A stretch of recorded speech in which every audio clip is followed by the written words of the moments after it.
YCP హయాంలో జరిగిన తిరుమల లడ్డూ కల్తీ వ్యవహారంలో దోషులను వదిలిపెట్టబోమని డిప్యూటీ సీఎం పవన్ కళ్యాణ్ స్పష్టం చేశారు. తప్పు జరిగినప్పుడు క్షమాపణ చెప్పకుండా తిరిగి మాపైనే దాడి చేస్తున్నారని ఆగ్రహం వ్యక్తం చేశారు. సీఎం చంద్రబాబు నివాసంలో కూటమి నేతలతో కీలక భేటీ అనంతరం పవన్ కళ్యాణ్ మీడియా సమావేశంలో మాట్లాడారు. రిలీజియస్ గా దాన్ని ఒక సెన్సిటివ్ ఇష్యూ జరిగింది మాట్లాడటానికి. ఉదాహరణకి రామతీర్థంలో రామచంద్రమూర్తి శ్రీరాముడు ఈ దేశం కొలిచే శ్రీరామచంద్రుడి విగ్రహాన్ని శిరిచ్ఛేదం చేస్తే ఎవడు ఆగతాయి చేశాడు, ఎవడు పిచ్చోడు చేశాడు. పిఠాపురంలో అశుద్ధంతో విగ్రహాలని చేస్తే ఒక గుడిలో దాన్ని కూడా ఎవడో పిచ్చోడు చేశాడు. ఈ కల్తీల నేపథ్యం గురించి మనం ఎవరి గురించి మాట్లాడుకోవాలి, వాళ్ళ గురించి తెలుసుకోవాలి కొంత. అలాగే దుర్గమ్మ వారి ఆలయంలో వెండి విగ్రహాలు మన దొంగతనం జరిగితే ఇవి పోతే ఇంకోటి కొనుక్కుందాం. దీనికి ఏంటి బిల్డింగ్లుగా మేడలు కడతాం, మిద్దెలు కడతామా? అలాగే అంతర్వేదిలో రథం కాలిపోతే ఎవడో పిచ్చోడు చేశాడు. ఇలాంటి సంఘటనలు నెల్లూరు నుంచి మొత్తం రాష్ట్రం నలుమూలల 219 సంఘటనలు ఇలాంటి జరిగినాయి. డెసిక్రేషన్ ఆఫ్ టెంపుల్స్, దేవాలయాలు కావచ్చు, దేవాలయ పరిసర ప్రాంతాలు, దేవాలయాలు అపవిత్రం చేయటం.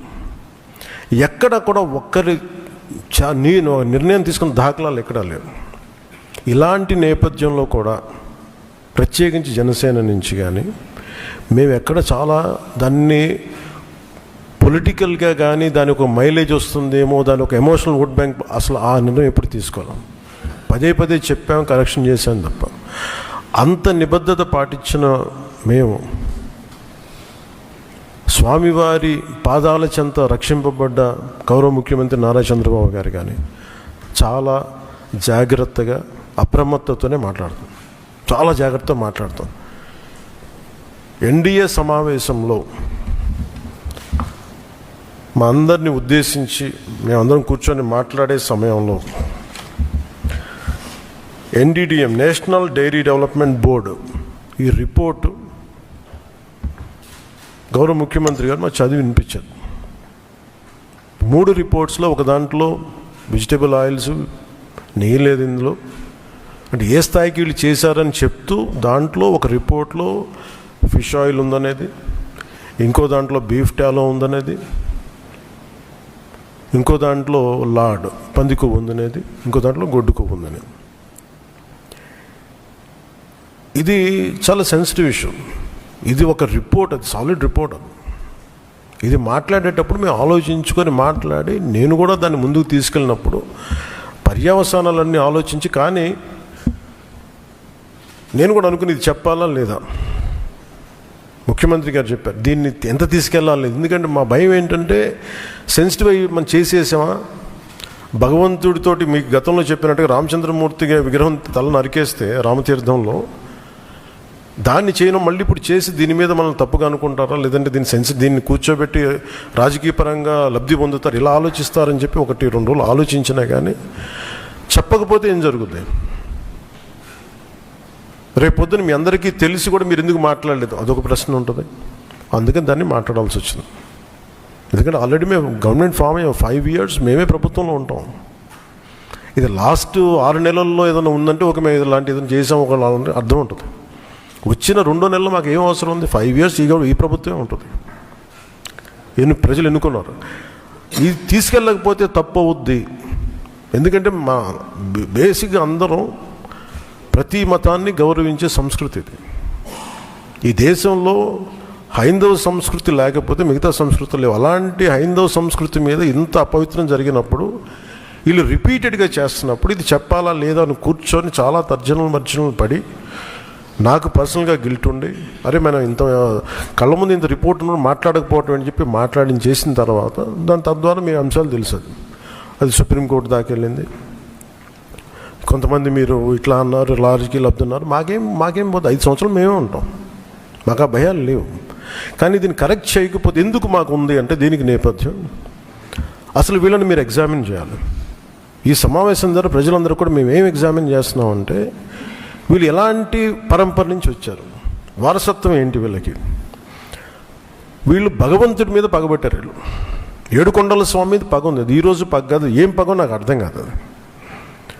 అది 7 కొండలు అంటాం. 7 కొండలు ఎందుకు, నీకు 2 కొండలు చాలని. భగవంతుడి మీద పగ ఏంటి? ఎవరికైనా వ్యక్తిగతంగా వర్గాల మీద పగ ఉండొచ్చు, ప్రత్యర్థి మీద పగ ఉండొచ్చు, కానీ విచిత్రంగా వీళ్ళు భగవంతుడి మీద పగబట్టారు.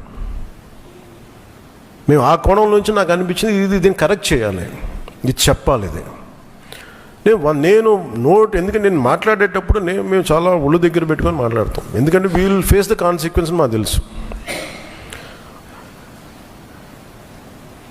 ఉదాహరణకి మీకు అయోధ్య రామ మందిరం నిర్మాణానికి ఈ దేశం ఎంత తల్లడిల్లిపోయింది, ఎంత కదిలింది, ఎన్ని గొడవలు జరిగినాయి. ఇలాంటి దీనికి కూడా వీళ్ళు పంపించిన దాదాపు 1,00,000 లడ్డూలు ఇవన్నీ కూర్చోబెట్టి ఇన్ఫర్మేషన్ తీసుకుంటామంటే ఒకటి అసలు ఏం జరిగింది అన్నీ మొన్న వీళ్ళు చెప్పిన రిపోర్ట్లోనే దాంట్లో యానిమల్ కొవ్వు లేదంటున్నారు.